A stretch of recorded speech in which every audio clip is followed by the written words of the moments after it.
Wow, those are some tough acts to follow. Thank you for all that. I'm Tom Woodward, Ken's second son. Good afternoon, thank you all for coming. I'd like to share some memories of Dad that were shared with me over the past few weeks, and I'll close with some memories of my own, and my brother Steve will have some of his memories to share. I hope I can get through this. First, a memory from my son Brian. I remember golfing at Red Cedar Golf Course, usually me, Dad, and Papa. The many Spartan games, both live and gatherings at their house to watch. I can remember going to an MSU basketball game back at Jennison Fieldhouse, just Papa and I when I was very young. It was a fundraiser, Brian recalls, a night we got in for free if we bought a canned food item. I remember Papa's regular greeting whenever I saw him. "Hello, grandson," followed by a hug. Brian recalls talking life and sports. Papa always showed an interest in what he was doing, how school or work was going. Brian continues, "I thought of Papa as a very honorable man and a true role model, kind-hearted and caring to me and anyone I ever brought around. In all the years, I've never remembered him to be judgmental or negative about anything I did. He was always very supportive, and most of all, just being there. He loved his grandchildren, and now his great-grandchildren, and it showed by his and Grandma's constant involvement in our lives." And Brian ends with, "I am truly grateful to have had the years I did with him, and I hope that I too can live such a long and full life as he did." And from my daughter Andrea, who just spoke, she had shared, "I remember Christmas Eve coin sets and the special, see if I can say this right, Sacagawea coins that he gave at many events. Watching Tiger games, playing rummy and dominoes. When I was in school, he always asked what classes I was taking and showed interest in my studies." Andrea's husband Mark recalls the first time he met Papa playing chess and beating Papa at chess, but he loved games. Now some other short memories from niece Deborah Hendon. "Uncle Ken was always so interested in each one of us and what was going on in our lives." From sister-in-law Linda Hayden recalls the videos still treasured, Christmas Eve gatherings, giving him piano lessons, and his always kind interest in our lives. I'm starting to hear a theme throughout a lot of these comments. From nephew Joel Inch, "When I married Debbie 38 years ago, I was overwhelmed by the sheer number of relatives on her dad's side of the family.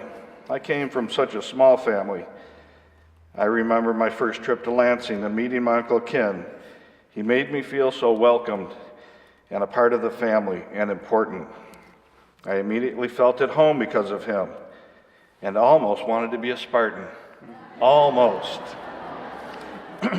From niece Debbie Inch, "We will always remember his conversations with us and his interest in our lives. He was a special man." From niece Nancy Huber, "We loved our 6 Ann Arbor grad years and sharing Sundays with Uncle Ken and family. He always made us feel so welcome and at home. Growing up, he was always behind a movie camera. Sounds like me," Nancy recalls. "I can't imagine the size of that video collection." And she's right. Memory from his nephew, Greg Buttrell. "My sweet memory of Uncle Ken was when I came to spend the night at their house in the late 60s. I was bedded down for the night on a couch with a blanket and a pillow when Ken and Martha decided it was time to dance before they retired for the evening. Out came the vinyl records.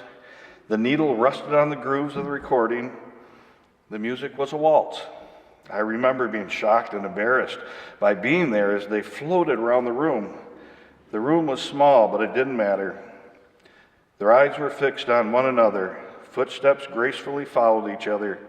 The ordinary room of a well-used small house had become the ballroom of a castle before my eyes. Excuse me. Thanks, Uncle Ken and Aunt Martha, for living out your love for one another before your nephew. Heaven is a wonderful place. Your legs will again be strong and you'll be able to dance. Greg also remembers Ken's Prince Albert pipe tobacco, his Super 8 movies, saying, "Hey, do you want to play catch?" as he hands you an old worn leather mitt. He loved to play catch.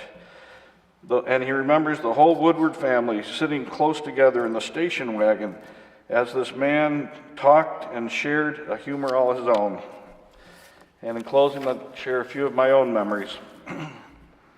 I remember holding his hand as we walked to the Quality Dairy store to buy milk. Visiting his science classroom at Otto Junior High, I thought my dad had the coolest job.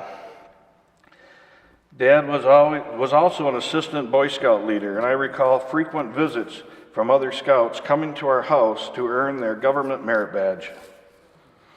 I also recall going to the store with Dad to purchase all the food and supplies needed for the Boy Scout campouts. I remember Sunday mornings polishing shoes, and that came as a memory even this morning as I was polishing my shoes to come today. I remember driving with Dad to fill up the driver's ed cars with gas. He was a driver's ed teacher, and the cars had a special teacher brake, and he would let us apply the brake as he pulled the cars into braking. We all learned to drive quite young, I think, didn't we? I remember my first hunting experience was with my dad. I remember learning to bowl at West Lawn Lanes, and later in a mixed doubles league at Washington Recreation, where my dad was a sub for a mixed doubles league that Sabrina and I and my mother-in-law Sylvia bowled on. Dad loved being a part of the church choir. He talked about it often, and he would often tell my brothers and I that we really needed to join a church choir. Dad would frequently request that I offer up a prayer and then tell me afterwards how well the prayer was that I delivered. And my last memory of my dad was the night before the last memory with Dad was when I recited the Lord's Prayer together the night before he died. Love you, Dad. See you later. Now my brother Steve would like to share. Thank you, Tom. I'll just add a few extra things. I think the choir thing about having all three sons was incorrect. I was not a good voice, so they kept me out of the choir. I could play the drums, but not sing in the choir, and everyone's a tribute to that. And my family, they're all nodding their heads, yes. Also, to add to the driver's training and teaching, Dad did a lot of the driver's training in summer, and just a few years ago, there's a coworker of mine, and she was cleaning out her house to move, and she came across her driver's training permit card signed by Ken Woodward. And so she was like 62 years old when this happened 3 years ago, so I thought that was a really neat memory. In fact, talking about memories with Dad, we would often, when we'd run errands with Dad, with the kids running around, he would stop and he would see people all the time, and people he knew. Many times they were former students, and he would constantly talk about them, their lives. He would remember them. And it was just a neat tribute to Dad that he could remember so many people. Recently in hospice care, there's some friends that stopped to see Dad, and he remembered each one of them and their fathers. Each one of their fathers had passed away already, and he talked with them sincerely about their dads. That was a really, really touching time. A couple things, I'll just look at my list here. Memories, playing catch. Playing catch, Dad loved sports. He loved to play catch, baseball or football, in front of our house on Genesee Street. I see faces out there today that he played catch with. Dan Jackson, Alex Hernandez, Ricky Fisher, I don't see today, but they would always come to Dallas, and if they weren't able to play catch, my dad would play catch with them if someone wasn't able to play with them. I remember family camping at Townland Lake, going to the Upper Peninsula. We even took our pop-up camper, a real stripped-down pop-up camper, took the whole family out the East Coast and did some New England tour. Family was very important to Dad, and we had many, many gatherings. Many gatherings at the Buttrell family. Diane Buttrell, Dad's sister, over in Port Huron. One real memorable trip with the family was a trip to California. Mom and Dad loaded all 4 kids up in the family station wagon. We traveled across the country, of all the states, and visited many different places. One, visiting his brother Art and Jan in Colorado. We went to the Hoover Dam. There was a place that was called the Four Corners Monument. He had to stop at every place we could. And this is where my brother Ken was in all 4 states at one time, sprawled out with arms and legs, and it was little things to remember. I think those states are Arizona, Colorado, New Mexico, and Utah. I remember we went to San Jose, San Diego.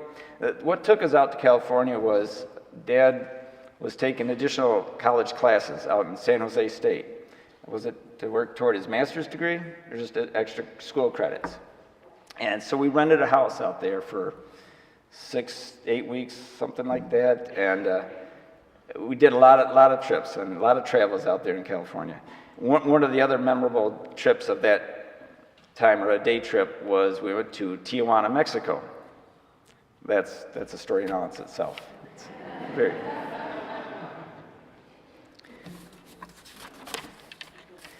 Some other thoughts. Seems that every time we would go to, we already talked about that one, sorry. Grandkids.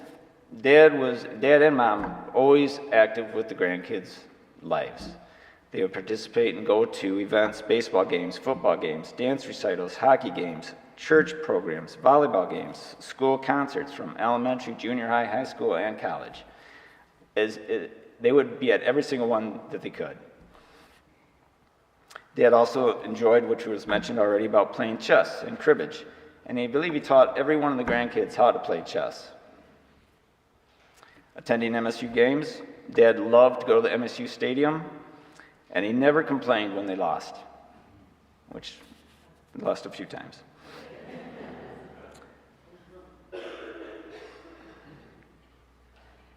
It was also mentioned by Andrew about the review call, and we don't need to mention that again, but he did not like the review call in sports.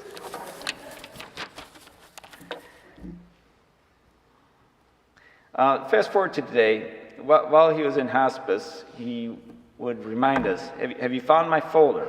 Have you seen my folder? He'd tell Chelsea and the kids. He had a folder that he put together. He actually was working on this folder for a couple of years. And in this folder was his preparation for today. Requests of what songs to sing, what verses to be read, and you've been hearing them today. And also, as it was mentioned, I think, John, that he wrote it in his folder to read slowly so everyone could understand, which I'm sure I'm not doing a very good job of. Dad kept his humor in spite of his condition, and one of his final wishes he wrote in this folder, I quote, that his body was to be cremated immediately after death, but not a second sooner.